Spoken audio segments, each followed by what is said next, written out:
Where are the boys? Outside playing somewhere. I thought it was unusually quiet in the house. What are you doing? Just polishing up my beautiful silver. Careful, you'll wear it out. Oh, no. The solid silver with beauty that lives forever is international sterling.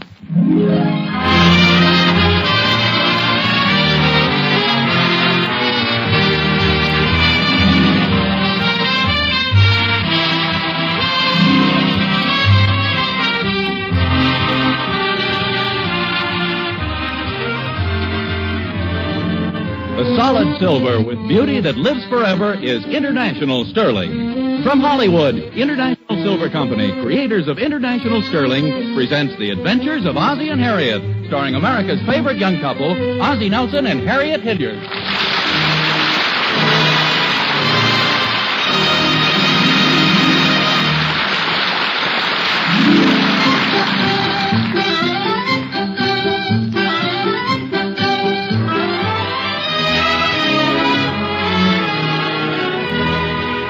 Maybe it's just the proverbial lull before the storm, but as we look in at the Nelsons of 1847 Rogers Road, it seems to be a pleasant, easy-going afternoon. David and Ricky are out playing in the backyard, and Harriet's in the kitchen putting away the luncheon dishes. Have you seen the afternoon paper, Harriet? Yes, dear. It's right there on the chair. The boys are reading it.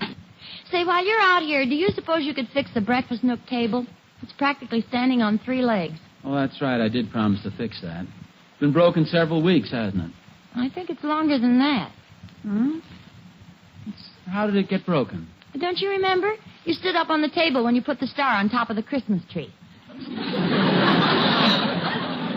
Hand me the hammer out of the door there, will you? I can tighten it up in a minute. Pliers, Doctor? No, it's probably just a couple of loose nails. Yeah, I slide under here where I can see it. What's the verdict? I don't know. It's kind of hard to see here. It's loose, all right. Hand me the screwdriver, will you? What are you doing, Pop? Just fixing the table leg. Can we help you, Pop? Hand Daddy the screwdriver, Ricky. Now, don't crawl under here, boys. There isn't room enough for the 3 of us. We can hold it up for you.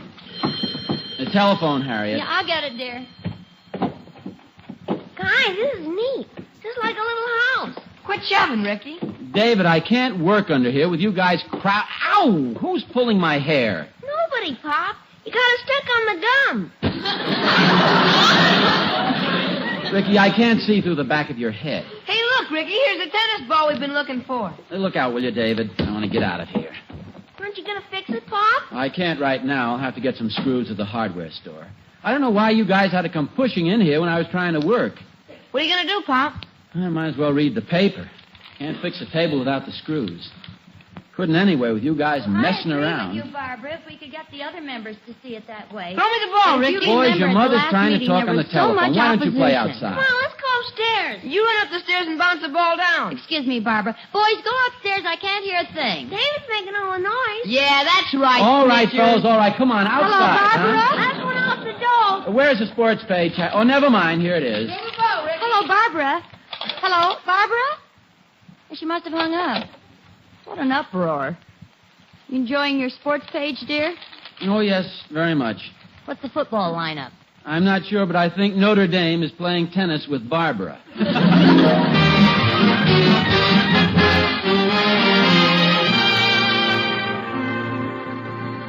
Hi, Oz. Oh, hello, Thorny. How'd the game come out? What game is that? The football game you and the boys were playing in your living room. Sounded swell from out here. Oh, the boys are just cutting up a little bit. You going on a trip or something? Hey, just overnight. I'm going to take Will up to the cabin. Oh, that's swell. Say, come to think of it, Oz, why don't David and Ricky come along with us? We'd love to have them. Gee, that sounds like a great idea, Thorny. I think they'll have a lot of fun. It's a log cabin, belongs to Catherine's brother. Beautiful spot, right on the bank of Rapid River. Oh, thanks, Thorny. The boys would love to go. How do you know, Oz? You better ask them first. Oh, no. We'd be glad to get... they'd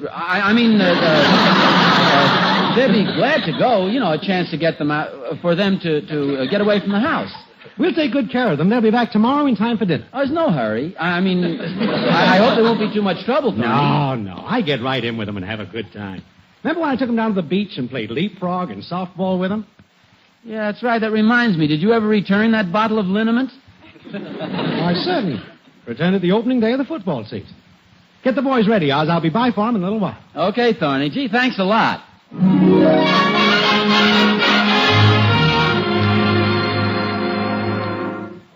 Boys, David, Ricky. Anything wrong, dear? No, I've got some great news for the boys. What is it, Pop? Oh, this is a big surprise. You'll never guess what it is, fellas. Something to eat? No, it's much better than that. Mr. Thornberry and Will have invited you guys to spend the night in a real log cabin up at Rapid River. Oh, it sounds very nice. Aren't you guys paying attention? I said you've been invited to spend... Yeah, I know, Pop, but golly, I'm supposed to play football tomorrow. But you can play football any day. But you don't understand, Pop. I'm quarterback. Besides, I gotta meet Louise in the morning. He's gotta meet Louise, sissy. I am not a sissy. You are, too. I always see you teasing her. That's what I gotta meet her about. We're gonna fight it out. Oh, now listen, boys. These things aren't so important that you can pass them up to spend the night at a cabin and have a good time with Will and Mr. Thornberry. You like Mr. Thornberry, don't you? Well, sure, he's swell. But he always wants to play leapfrog and softball with us, and he slows up the game. Then Will's got to stay in the next day and rub liniment on him. Now, look, boys, I don't like to force you to go, but believe me, you'll have a wonderful time. What do you do in a log cabin, Pop? What do you do in a log cabin? There are all kinds of things you can do in a log cabin.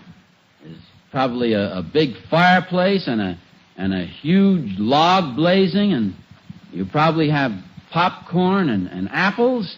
Doesn't that sound good?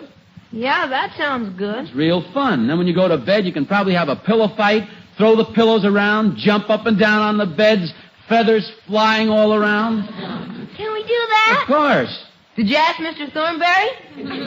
Well, I didn't ask him in so many words, but you know how happy and good-natured Mr. Thornberry is. Okay, Pop, we'll go. Okay, Ricky?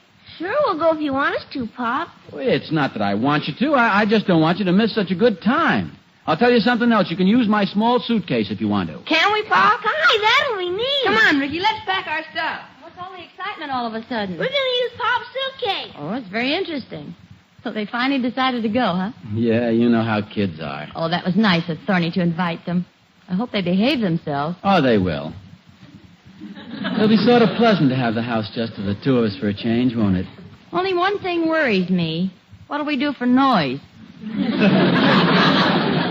I can crack my knuckles. It'll be kind of nice at that. An evening with just the two of us. Kind of romantic. Yeah. It'll be a little like when we were first married. Just the two of us. Of course, if it were anybody but Thorny, I'd hesitate about letting the boys go. Oh, sure, but you know Thorny. He's dependable and steady as a rock. They're safe as can be with old Thorny. Where would you like to go tonight? Say, Mom, where's my Boy Scout compass? In the box on the top shelf of the closet. Oh, I don't know, dear. Personally, I'd rather stay home. Why don't we do that? I'll cook one of your favorite meals, and we can have dinner by candlelight. Doesn't that sound nice? As a matter of fact, it does. I'll put on some soft Viennese waltz music. We'll face the marriage license to the wall.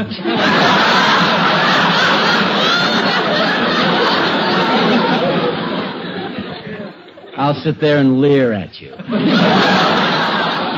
Can you leer? I don't know. It's been so long. This whole build-up is probably just to get me in the mood, so I'll help you with the dishes. Hey, Mom, where's my flashcard and gun? Oh, it's under my bed. I thought I heard burglars last night. Come on, boys. Here's Mr. Thornberry. Hurry up, fellas. They'll be right out, Thorny. Okay, we're all ready. Hey, it's my turn to carry the suitcase. You carried it down the stairs. You have your pajamas and your toothbrushes? Sure, we got everything. Let's go. Train's leaving. Well, goodbye, fellas. Have a good time. Bye, Pop. Hey, give your mother a big hug. Goodbye, Davy. Now be careful. Goodbye, Mom. Goodbye, Ricky. Bye. Well, don't I get a kiss? I'm carrying the suitcase, Mom. Let's just shake hands. Well, goodbye. Bye, Mom. Take it easy now, Thorny. Don't worry, Al. Hurry up, Ricky. Look at the size of those guys. Boy, it's going to be awful lonesome around here. Oh, don't be silly, dear. They'll only be gone overnight. Bye. Bye, boys. Harriet, wave to them. Goodbye.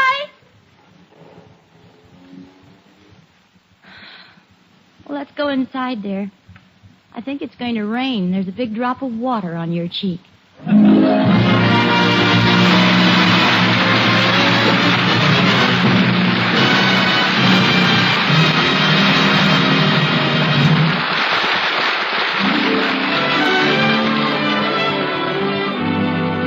Hey, I think this is kind of wonderful. Just Ozzie and Harriet alone again for an evening. No worries of parenthood to bother them. No everyday troubles to upset them. Alone together. Blissfully happy. As happy as they were that evening when they had their first dinner at home at a table set with Harriet's new International Sterling. You think I'm fooling? Oh, not a bit. I'll bet there aren't many moments that can match it for happiness. That time when a girl sees her own gleaming International Sterling on the table. And that's only natural, because the beautiful solid silver made by International is the kind of silver she's dreamed of all her life. The loveliest solid silver in the world, handsome and exciting in every detail. International Sterling patterns are designed by top silver artists, and in their lovely line and ornament are mirrored the things you love, no matter what your taste, your scheme of decoration. It's no wonder that when it comes to a choice of sterling patterns, so many women prefer International patterns. Visit your International Sterling dealer tomorrow and see them. Every one is solid silver with beauty that lives forever, created by famous International Sterling.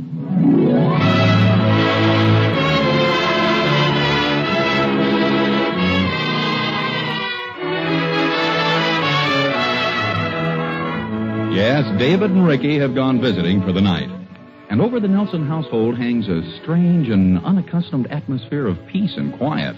Well, it's so quiet, in fact, I can't tell where Ozzie and Harriet are. There's no one in the living room. Hey, wait a minute. What's that I smell? Oh, what a heavenly and delectable odor. Harriet must be in the kitchen. Uh-oh, there's Ozzie. He smells it, too.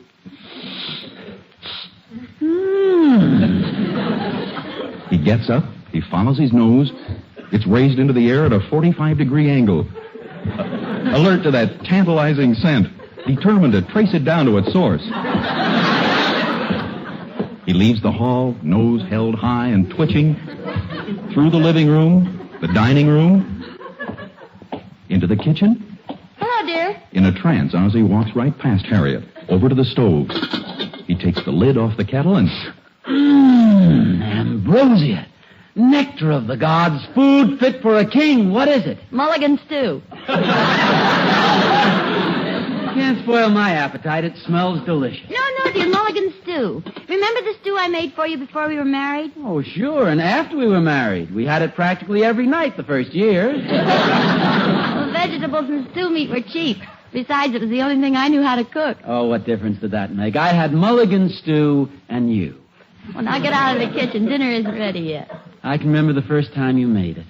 I was visiting you, and your mother went upstairs and let you have the kitchen. I remember. You cut up the beef. You peeled the potatoes. You sliced the carrots. Oh, they're wonderful memories, aren't they? Oh, Mulligan stew. I was holding your hand when I took my first taste. And then you let go of it and didn't stop eating for 40 minutes. Wait a minute, I have a wonderful idea. Don't go away, stand right there. I have to stand here and stir the stew. You know what I'm going to do? I'm going out and buy you a beautiful orchid. Oh, darling, you shouldn't. But go ahead. You're beautiful standing there. I just want to drink you in. You're drinking in a little Mulligan stew at the same time, aren't you?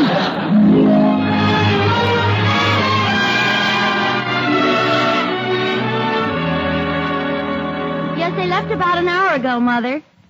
A log cabin. A place called Rapid River. Oh, I'm not worried about them. Not with Mr. Thornberry. Harriet! Oh, Ozzie's home, Mother. I'll talk to you later. Goodbye. To you, my dear, I come bearing an orchid that's not half as beautiful. Harriet.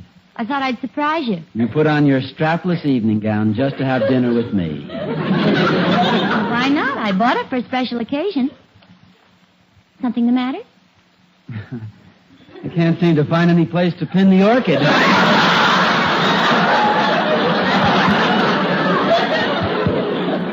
Do I get some Scotch tape? Don't be so silly. Give it to me.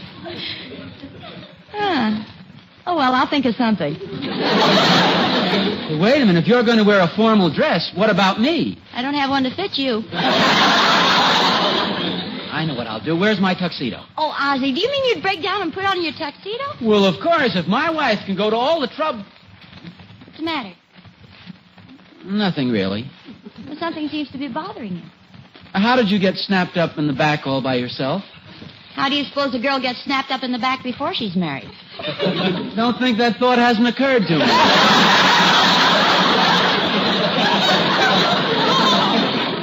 Hey, we've got a bottle of champagne out there someplace. Why don't we pop it open and make a big night of it? Well, it sounds good, but... But what? Well, mulligan stew and champagne, do they go together? Are you kidding? With the price of meat, that champagne's in pretty fancy company. Harriet! Yes? Where's my collar button? Right in the box on top of the dresser. Ozzie, Yeah? how does a fellow find his collar button before he's married? There's nobody around to put it where it belongs, so he never loses it. Harriet! Yes, dear? Have you seen my black bow tie? Yes, I did, dear, just the other day. Ricky was using it for a slingshot. Hurry up, dear. Dinner's practically ready. Oh, I'm in here waiting for you. I didn't hear you come downstairs. How do I look? Oh, Ozzie, you look positively handsome. You ought to wear your tuxedo more often, dear.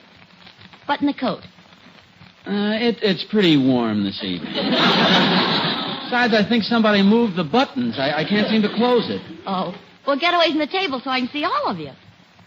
First, let me explain something.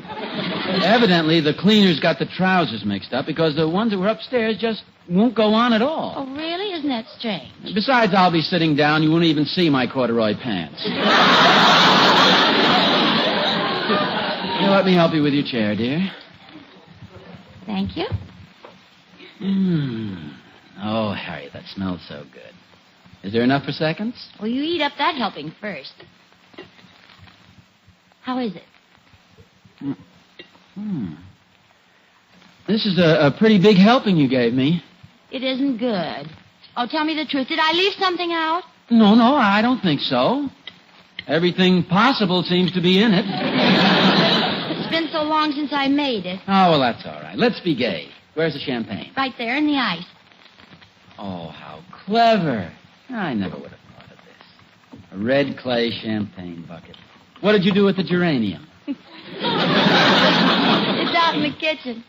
Do you think you can open that bottle? Oh, sure, this is easy. I never could learn to open one of those. Oh, there's nothing to it. Just take these wires off. Ew, my finger. No, here, I brought the pliers just in case. Oh, thank you. And you cut this heavy tin foil. Ow, boy, it's sharp. And you get a firm grip on the cork. You twist it and start pulling gently. Gently is the trick. Very carefully. Oh, look out, it's going all over. Stick your thumb in Here, it. give me a soup plate. Where did the cork go? The last I saw it was headed for the living room. That's pretty powerful champagne. Oh, well, there's a little left here.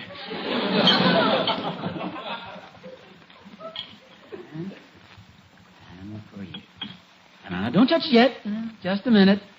Phonograph. Must have the proper mood.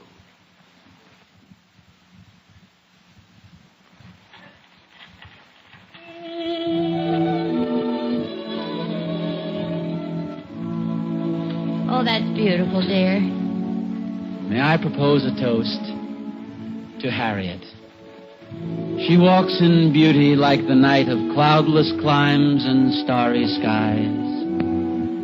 And all that's best of dark and bright meet in her aspect and her eyes. I think you're pretty, too. Here's happiness.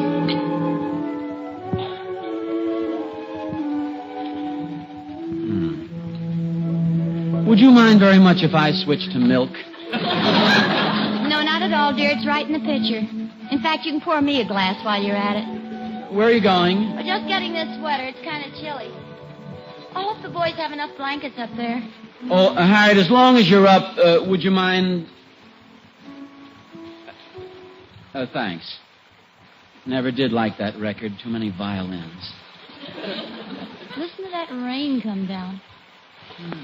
Well, that's nice for the boys. There's nothing like a log cabin in the woods, a nice fire and rain coming down outside. Did Thorny say anything about having a fireplace up there? Well, not to me, no. What are you doing? Just taking this tuxedo coat off. It's strangling me. Hey, this would be fun. Let's call them up and surprise the boys. There's no phone up there. Oh, that's right, no phone. She's raining pretty hard. I wonder if it leaks. What, dear? The roof on that log cabin. Are you worried about the boys? No, I'm not worried about them, but, you never can tell those old log cabins. But... Oh, it's turning into a real storm. Did you close the windows? I don't even know if the cabin has any windows. Probably just holes in the wall. Now, dear, there's no reason to get upset. The boys are with Thorny. They're all right. Well, you can't count too much on Thorny. After all, he's just a neighbor. I'm not getting upset, but that Thorny is so irresponsible at times. If anything happens, he'll probably go all to pieces. This is a terrible storm, Harriet. It's probably 10 times worse up there in the mountains. Those big trees and that rapid river roaring right in front of the cabin. Dear, if you're worried about the boys... Well, who's worried? David and little Ricky up there with that madman Thornberry? You like to drive in the rain. Why don't we take a little ride? We could drop in at the cabin. Well, if you're really worried... No, it's not that I'm worried. It's just that we always go up and say goodnight to the boys, and they may not be able to go to sleep. Hey, what about Ricky's teddy bear? He forgot his teddy bear. What about it? Well, ever since he was a baby, he slept with his teddy bear. He can't go to sleep without it. Harriet, there's only one thing to do. We've got to get in the car and take the teddy bear up there. But it's 10 miles, dear. Well, what's 10 miles? Put on your coat. We've got to get there before the bridge washes out.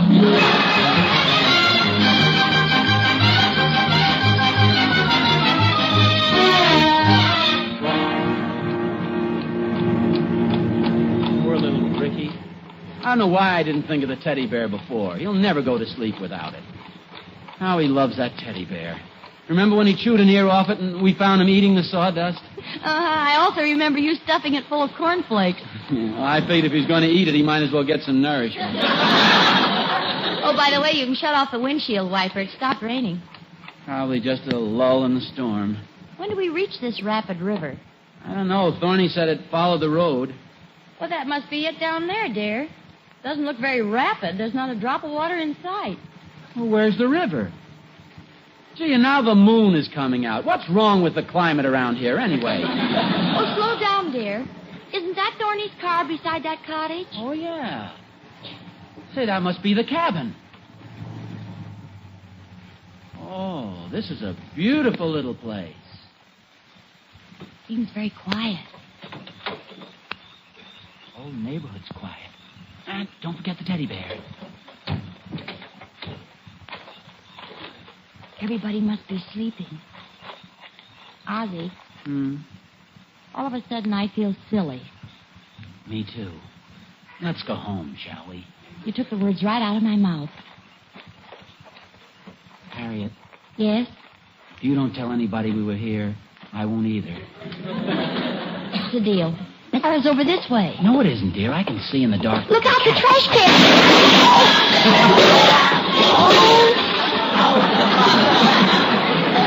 Are you all right? Oh, I think I broke my leg. What a place to leave a trash can. Who's there? No, it's an innocent man. No, the truth, it's me, an innocent man. Oz, what are you doing out here in the trash can? Wake everybody. We just came out to bring Ricky his teddy bear. Teddy bear? Oh, Ozzie was afraid he couldn't go to sleep without it. Oh? Here, let me help you out. Oh, yes. Thanks, Tony. I'm sorry we made all this noise. Harriet got a little worried about the boys. Thought we'd take a trip out. We'll see you tomorrow, Don't Thorny. be silly. Stay here. We got plenty of room. Oh, we wouldn't want to put you to all that trouble, Thorny. No trouble at all. Come on, I'll show you to the spare room. Have the boys been behaving themselves? Oh, fine. We had a wonderful night. Toasted marshmallows, had a pillow fight, played leapfrog and softball. Kids insisted I join them. Oh, this is awfully nice of you, Thorny. A pleasure. Here, careful there. Just follow me.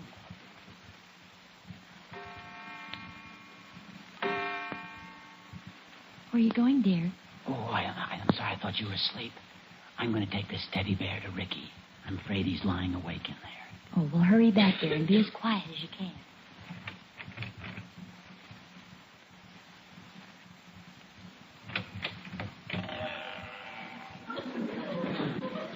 Ricky. Ricky. What's the matter, Pop? Oh, I'm sorry, Dave. Just go back to sleep, son. I thought you were Ricky. Where is he? Over there by the window. Oh, yes, go back to sleep, son. Ricky. Ricky. Daddy. Wake up, Ricky. Wake up. Wake up. Help! What's that old little baby on? No, it's Daddy. No, it's all right. Ricky, no, it's Daddy. It's Daddy, see? This is your little teddy bear. No, it's your teddy bear. No. Quiet. It's your teddy bear. I'll just put it over here on the windowsill. Now you can go to sleep. Good night, little man. Don't worry, Ricky. I'll take you. Where's the bear? Right here. No, Tony. Tony. Oh, it's my old pal. Where did I hit you? No, you didn't hit me. You shot Ricky's teddy bear. Right between the eyes. Oh. I'm sorry, Ricky. I thought I shot your father. There's nothing to get alarmed about.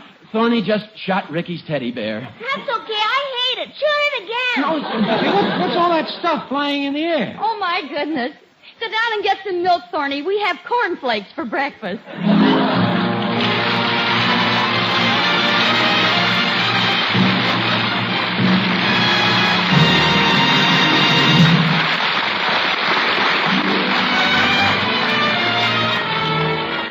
Well, you know what they say. There's no place like home, even if it's somebody else's home, and it takes you all night to make up your mind to get there. You know, it's a funny thing about a home, Mr. Smith.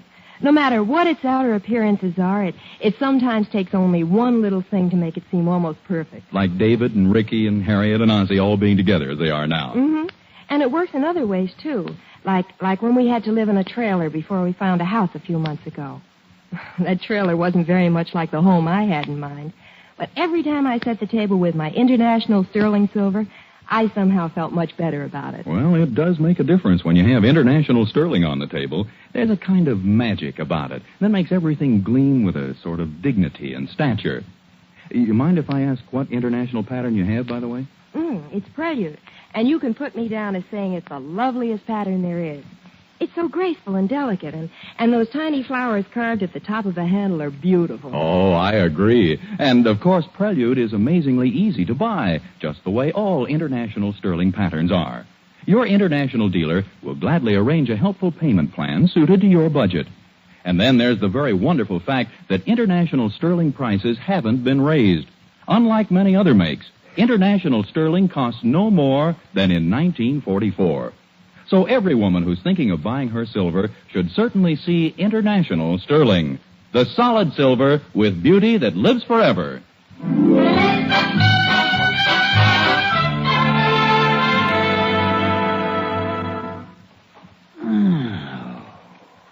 Aren't you asleep yet, dear? No, I'm not. I don't know what it is. The bed and everything is comfortable, but I just can't get to sleep. Oh, of course you can't. Oh, I'm so sorry, dear. I brought it along and then forgot to tell you. What are you talking about? Your hot water bottle. It's right there on the chair.